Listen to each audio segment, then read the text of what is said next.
بادشاہ نے نا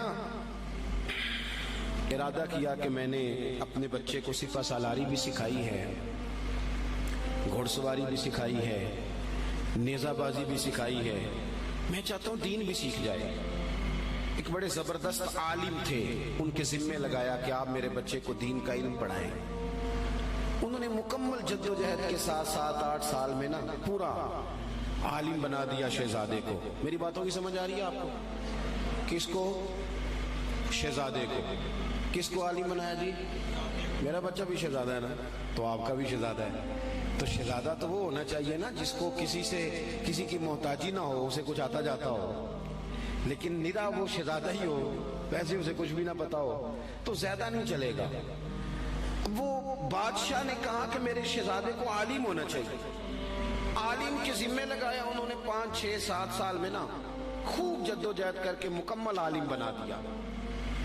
ہارون رشید نے بھی کہا تھا امام کسائی سے کہ میں چاہتا ہوں آپ میرے بیٹے کو پڑھائیں، لیکن میری گزارش ہے کہ میرے گھر آ کے پڑھائیں۔ تو امام صاحب فرمانے لگے یہ نبی پاک کا علم ہے، سب کا سانجھا ہے، جہاں سب کے بیٹے بیٹھیں گے ہارون رشید کا پتر بھی وہی بیٹھے گا، گھر آ کے نہیں پڑھا سکتا۔ ہارون رشید نے اب جواب میں کیا کیا کہ امام صاحب کو نکال دو علاقے سے۔ وہ کہنے لگا حضور میں بھی آزما ہی رہا تھا، میرا بھی دل تھا کہ میں سادے مولوی سے بچہ نہ پڑھواؤں، کسی غیرت مند سے پڑھواؤں۔ اب یہ گھر آیا کرے گا آپ کے، جہاں سارے بچے بیٹھیں گے چٹائی پہ، وہیں بیٹھ کے پڑھے گا۔ ہارون رشید ایک دن گزر رہے تھے تو امام کسائی وضو کر رہے تھے اور شہزادہ ہارون رشید کا وضو کرا رہا تھا۔ اس نے لوٹا پکڑا ہوا ہے، امام صاحب کے پیروں پہ پانی ڈال رہا ہے اور امام صاحب وضو کر رہے ہیں۔ ہارون رشید گھوڑے پہ گزر رہے تھے، دور سے دیکھا تو گھوڑا بھگا دیا۔ کچھ شاگرد کہنے لگے حضور ہارون رشید آ رہا ہے، تو آپ فرمانے لگے کیا کروں آ رہا ہے تو آنے دو، پھر کیا ہے، سانو تخت ہزارے دی لوڑ کی ہے، نلکی لگے شہر بمبول دے نال، اسی تے اپنی بال کے سیکنے، سانو کی لگے کسی اور دے نال، آتا ہے تو آنے دو۔ تو آ گیا۔ اب وہ بڑے دبدبے کے ساتھ گھوڑے سے نیچے اترا، لوگوں کا خیال تھا ناراض ہوگا کہ میرے شہزادے سے کام کرا رہے ہیں۔ وہ اسی طرز پہ تیزی کے ساتھ قریب آیا اور حیرت انگیز انداز کے غصے میں۔ اب شاگرد اور عقیدت مند کانپ رہے ہیں کہ استادوں کے بارے میں کوئی بات نہ کر دے، ہم سے برداشت نہیں ہو سکے گا، لیکن اس نے قریب آ کے اپنے بچے کے کمر پہ زور سے مارا۔ کہنے لگا خدا کے بندے یہ تو کیا کر رہا ہے؟ استاد اپنے ہاتھوں سے پیر دھو رہے ہیں، ایک ہاتھ میں لوٹا پکڑ اور دوسرے ہاتھ سے استاد کے پیر دھلوا، تو نے پورا عالم نہیں بننا؟ یہ کیا تو نے طریقہ اختیار کیا ہوا ہے؟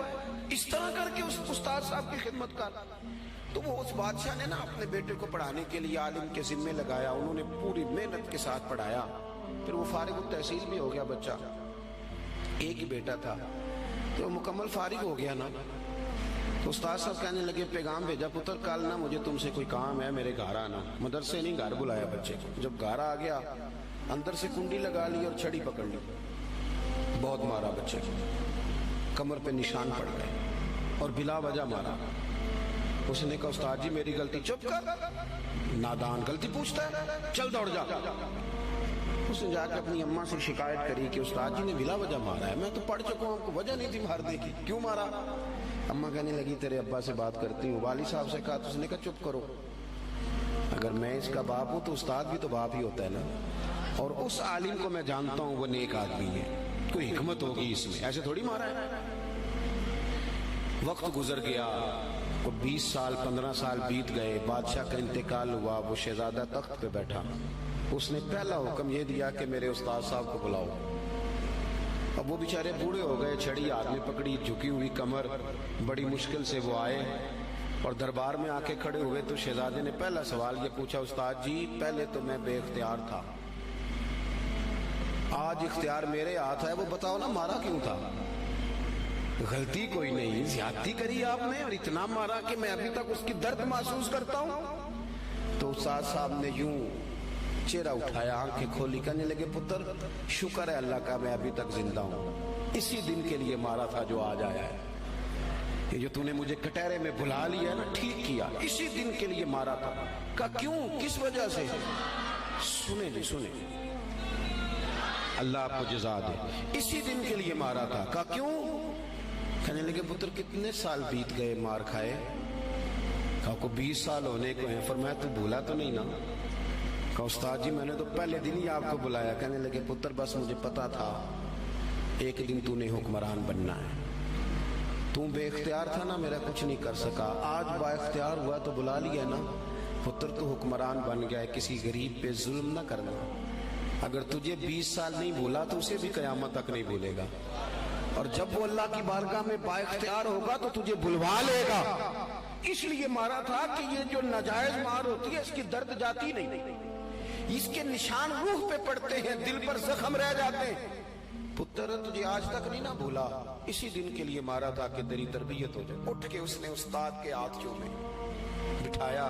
کہنے لگا آج سمجھ آئی ہے، آپ نے صرف علم نہیں پڑھایا، آپ نے تو مجھے ہدایت بھی دی ہے. آپ نے تو اللہ کی بارگاہ سے مجھے ہدایت لے کے دی ہے، آپ نے تو میری ہدایت کی جانب رہنمائی کی. اتنا بڑا کام کر دیا. اپنے بچوں پر تھوڑا سا بوجھ ڈالے. اور میرے بھائی اگر ایک چھوٹی سی کھجور، صدقے کی کھجوروں میں سے امام حسین اٹھا کے منہ میں رکھ لے تو محبوب انگلی ڈال کے نکال دیتے ہیں. فرمایا پتر نہیں، ہمارے لیے ٹھیک ہے. ابا کیسے برداشت کرتا ہے کہ بیٹے کے منہ میں لقمہ حرام جائے؟ وہ کیسے برداشت کرتا ہے؟ ایک دوست مجھ سے کہنے لگے کہ گھر کے کونے سے نا رات کو رونے کی آواز آتی ہے، بڑے پیر صاحب آئے، بڑے عامل آئے، پر وہ ٹھیک نہیں ہوتا. میرا ذرا زیادہ قربت تھی، ورنہ ہر آدمی سے تو یوں بات نہیں کی جا سکتی. میں نے ان کے کان میں کہا کہ اگر بڑے پیروں کے آنے سے بھی نہیں نا مسئلہ ٹھیک ہو رہا تو ساری فیملی بیٹھ کے غور کر لو، وہاں کسی یتیم کے پیسے نہ لگ گئے ہوں، کسی بیوہ کا مال نہ اس کونے میں خرچ ہو گیا. یہ جو یتیم کے اور بیوہ کے اور غریبوں کے پیسے ہوتے ہیں، یہ تیزاب ہوتا ہے. تیزاب جدھر جدھر لگتا ہے وہاں سوراخ کرتا ہے. سب سے پہلے یہ نور علم لے جاتا ہے. اور میری طرح کے لوگ، یہ علماء جو مساجد کے مدارس کے محتمم ہوتے ہیں، ان کو تو اتنا باریک تولنا پڑتا ہے، اتنا باریک، کون سا پیسہ کہاں لگانا ہے اور کس ترتیب سے لگانا ہے اور کس جدوجہد. یہ تو اتنا مشکل کام ہے کہ میں تو بڑی دیر سے میں نے کہا بھائی مجھے بچاؤ اس کام سے. یہ اتنا مشکل کام ہے کہ انسان الجھ جاتا ہے کہ کس طرح کر کے ان چیزوں کو رکھا جائے. اس طرح جتنے لوگ ذمہ دار ہیں وہ اپنے گھروں کے اندر رزق حلال کے معاملے میں سمجھدار ہو جائیں. کیوں کہ میرے نبی پاک علیہ السلام نے فرمایا جو گوشت حرام سے پلے گا وہ جنت میں نہیں جائے گا. تو مجھے بتاؤ کوئی چاہتا ہے اس کی اولاد دوزخ میں جلے؟ پسند کرتا ہے؟ تو پھر ان کو رزق حلال کھلاؤ.